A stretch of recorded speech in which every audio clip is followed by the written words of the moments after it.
Well, good morning, good afternoon, good evening. Welcome to Psycholinguistics with me, Ikoman Didik Susila. This is the second meeting of us.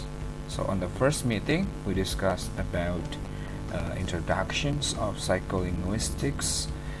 We discussed about the contracts, and we discussed about syllabus, and then some source of learning. Oke, on this meeting, pada pertemuan ini kita akan membahas tentang apa itu psycholinguistics. What is the definition of psycholinguistics?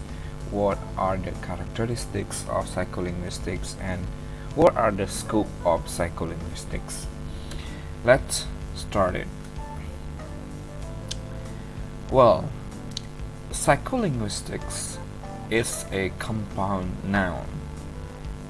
So psycholinguistics comes from two different nouns or two different words, which is psychology and linguistics. Jadi psycholinguistics itu berasal dari dua pemadanan kata ya, yaitu psychology dan juga linguistics.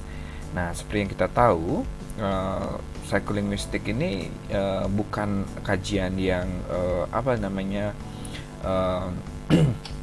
yang terdiri dari satu disiplin ilmu saja, tapi terdiri dari dua disiplin ilmu, yaitu psikologi dan linguistik, atau bisa disebut psikolinguistik itu merupakan ilmu interdisipliner antara dua bidang ilmu tersebut.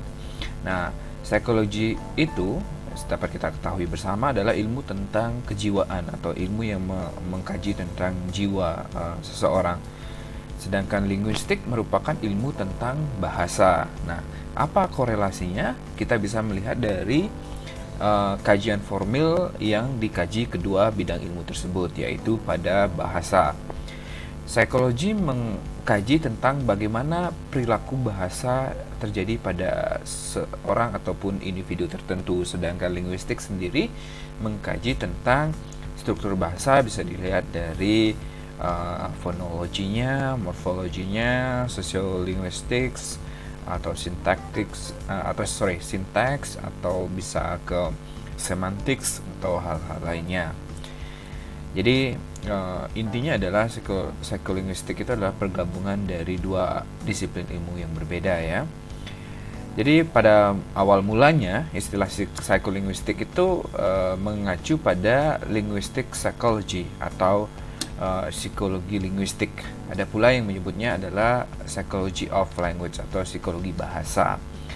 Psikolinguistik ini merupakan ilmu yang menguraikan proses-proses psikologis yang terjadi apabila seseorang menghasilkan kalimat dan memahami kalimat yang didengarnya untuk atau dalam waktu berkomunikasi, dan bagaimana kemampuan bahasa itu diperoleh. Jadi kajiannya akan lebih ke menguraikan proses-proses psikologisnya ya, dan bagaimana bahasa itu dipengaruhi oleh proses psikologi itu. Nah, tujuan dari psikolinguistik itu sendiri adalah untuk mengetahui struktur dan proses bagaimana manusia itu memproduksi dan memahami bahasa. Dan psikolinguistik tidak tertarik pada interaksi bahasa di antara para penutur bahasa. Yang mereka kerjakan terutama ialah menggali apa yang terjadi ketika individu memproduksi suatu bahasa. Nah, ini berbeda mungkin nanti kajian pada bagaimana kedua penutur itu mengungkapkan bahasanya dapat dikaji nanti dalam bidang ilmu sociolinguistics ya. Nah, apa saja atau apa karakteristik dari psikolinguistik itu sendiri? Yang pertama adalah discussing the correct correlation of language and brain. Brain di sini adalah mengkhusus kepada logic dan mind itu sendiri. Jadi karakteristik yang pertama itu adalah mendiskusikan atau mengkaji hubungan antara bahasa dan otak. Dalam hal ini adalah logika dan pemikirannya. Otak bukan dalam artian secara fisiknya saja, tapi logik dan pikirannya. Yang kedua adalah menghubungkan antara decoding dan encoding proses, atau bagaimana memahami kode dan bagaimana untuk mengkodekan, menyandikan gitu maksud saya, menyandikan suatu bahasa. Yang kedua adalah karakteristiknya adalah psikolinguistik ini merupakan sebuah approach ya. Nanti ini adalah sebuah pendekatan yang nantinya dapat dikaji dalam sebuah penelitian nantinya.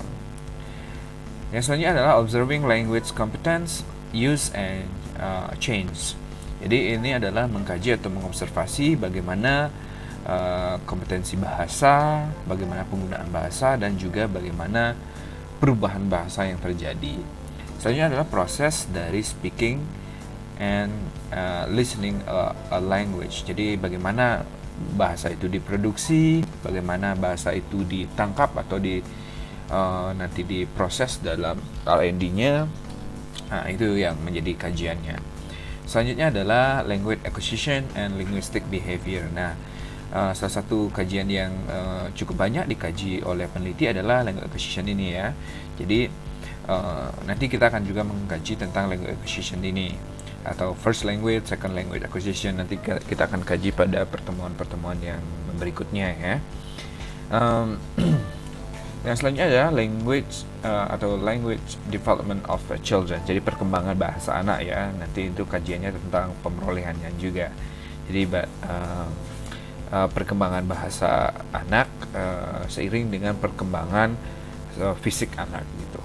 Jadi nanti tidak hanya sebagai seorang guru, nanti kita pengetahuan ini sangat berguna bagi kita nantinya sebagai calon orang tua yang memiliki anak nanti. Jadi bagaimana perkembangan bahasa anak dilihat dari teori perkembangan bahasa. Yang selanjutnya atau yang terakhir adalah psychological process of developing and understanding a sentence. Jadi bagaimana proses psikologi dari pengembangan dan memahami sebuah kalimat. Nah, itu yang juga akan dikaji dalam atau karakteristik penciri khusus dari psikolinguistik itu sendiri. Nah, ketika kita analogikan, psikolinguistik itu seperti Bajra. Bajra itu adalah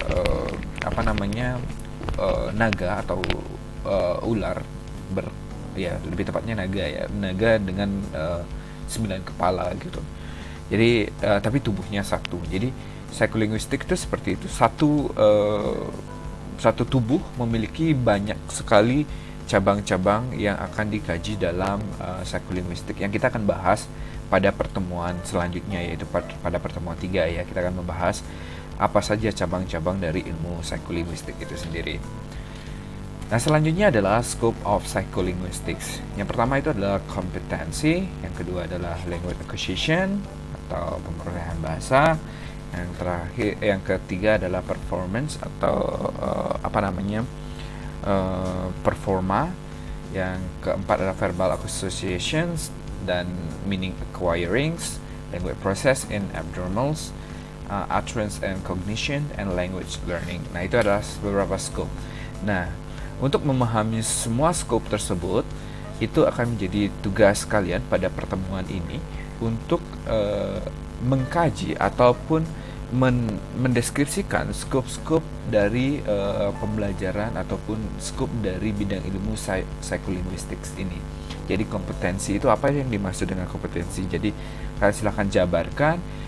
Materi ini sudah ada pada buku ajar yang saya sudah kirimkan ke kalian. Silahkan dibaca di sana dan silahkan tambahkan dari sumber-sumber lain.